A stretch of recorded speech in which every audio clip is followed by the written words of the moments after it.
Hey guys, it's Deanna from Gardens Glory, and I today would like to show you how I feel like I've kind of figured out how to get an early start in the garden, and I'm going to kind of explain that, and hopefully, you'll be able to also take some of these ideas and maybe get started a little earlier next year. So I'm going to turn this around. I'm going to show you, also I kind of just want to point out things have really popped in the last week, and I want you to see that because it's only been a few days and we've had like in the 80s, a couple of days I think in the 80s, and it has just gone to town, and so I want you to see the difference there. I'm currently finishing up a maintenance video, and so the first thing I'm going to show you is the bed that still needs some, and then we're going to go on to the back and so you can see what's getting bigger, and then talk about what I'm saying when I say, I think I've figured out how to get out here earlier. All right, so let's turn this around. Okay, so this is one of the last beds I have to work on. I need to straighten out the rocks. I have still got some leaves in here that need to be raked out. This millennium allium, I just divided into 4 parts, so you'll see in a couple other places where they still need to be put in the ground. And then you can also see that I got leaves back here that still need to be raked up. So this will be getting cleaned up hopefully in the next couple hours here.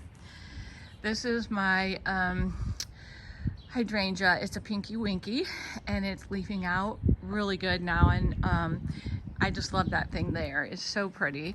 And my grasses all got cut back, and this hydrangea is doing phenomenal. And look at all the babies down there. But anyway, this one has leafed out a ton, I think, since I finished my part that I did where I cleaned this up. But let's just look. I added a, phlox. It's a woodland phlox, that blue down there. And here's one of these alliums that needs to be put in. But this is a woodland phlox. The first time I ever saw this was at my mom's garden last year when I took all of her stuff from her garden after she passed away. And so that one is going to grow and look like that, which I think is going to be really pretty to have both of those in there. So this bed I've already cleaned out, and you will be seeing a video of that. I've got the cages over the hostas to try to keep the rabbits away. Okay, so let's get back here and we'll show you what I'm talking about. Okay, so this is what I wanted to show you. These are the plants that I was growing in my basement, and what I figured out is you can really start hardening certain plants off a lot earlier and get them into the ground faster. And so like this one right here, this is called silverleaf sage, and this one hardens off like super easy. Like if you forget it all day, it really doesn't even look like it's a problem when you move it from being inside to outside. But anyway, I've already got, because these harden off so easily and they're so tough, I always check too to see what they're tolerant down to, hardy down to. And that's what I've kind of figured out, which this is nothing new, but it's just me figuring it out in a way that works for me. So like I did, these are echinacea that I did from my own seed. So like these can go out now because they are, perennials and they're more cold hardy. Same with that. That is a golden agastache or agastache, however you say it. And that too is a perennial, so that can go out sooner. So all these things, I have so many things that are still tender in the basement, but I'm learning how to bring them up in waves, and that way be able to plant in waves so that I can, one, not be totally overwhelmed trying to harden off 800 plants at one time, but also I can literally start planting in the ground well before our last frost date. And so that's pretty exciting. These lisianthus are these are annuals, and they are super hardy, and you can start planting those earlier than your last frost. And then I've got all of my things that came up in my winter sowing. Those can start going out into the garden. So basically our time that we start planting really should be between, like, they say, they've always said Mother's Day, but that's probably moved up now. So I would say probably May 7th to the 14th usually is going to be fairly safe.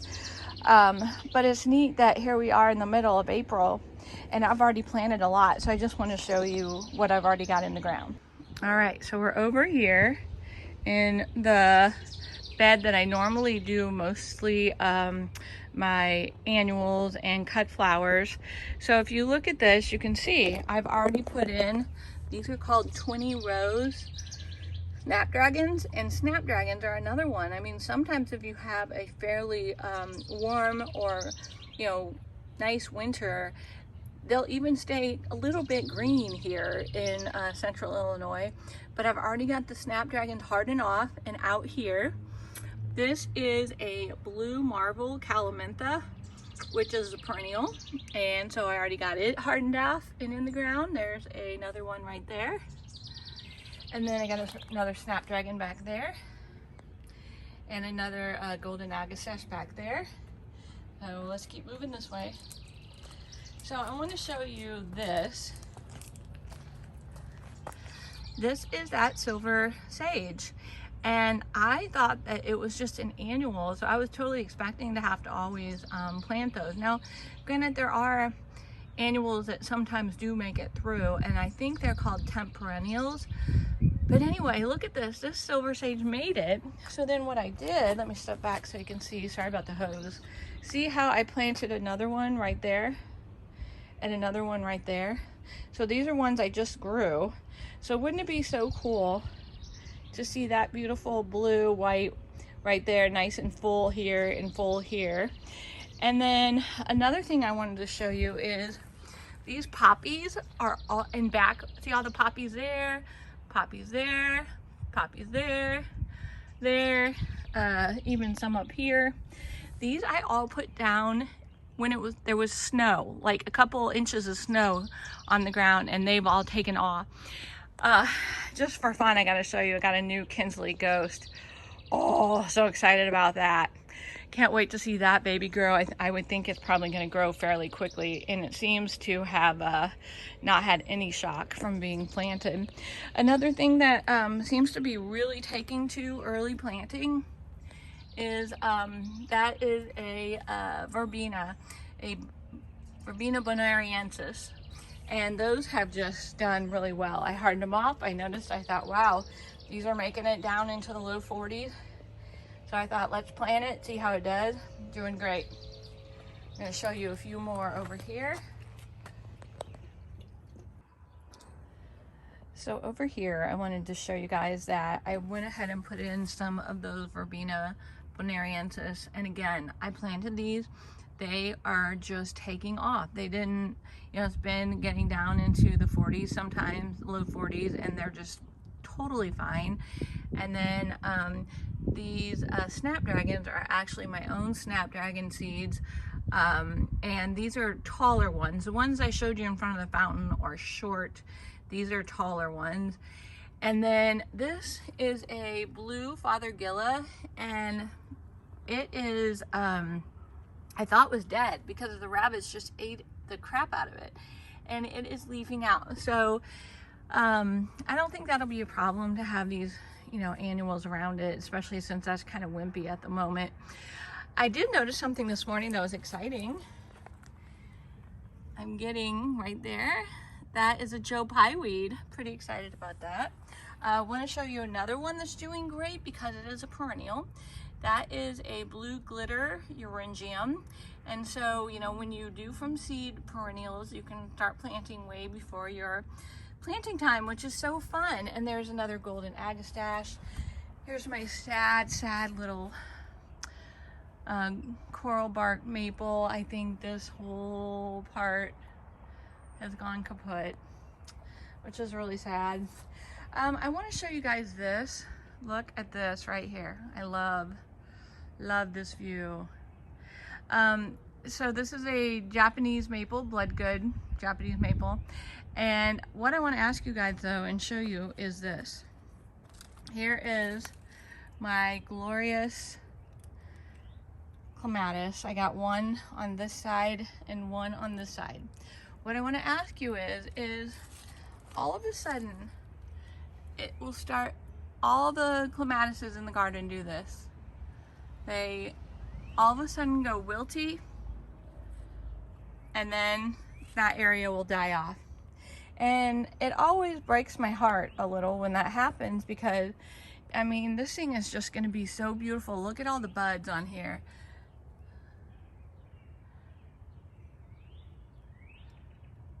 I mean, it is just going to be so pretty, but I mean, that really makes me sad. And then on this side, let's look over here.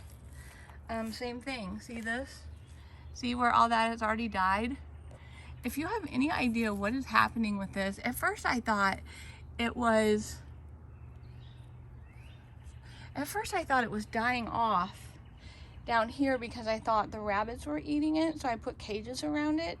And so I don't believe that's what it is. And the other thing that I don't think that's what it is because part of this, I'm looking to see, you know, I guess this, I'm trying to see if the stem goes bad all the way down. I think it might. I don't know. If you guys have any idea, please let me know.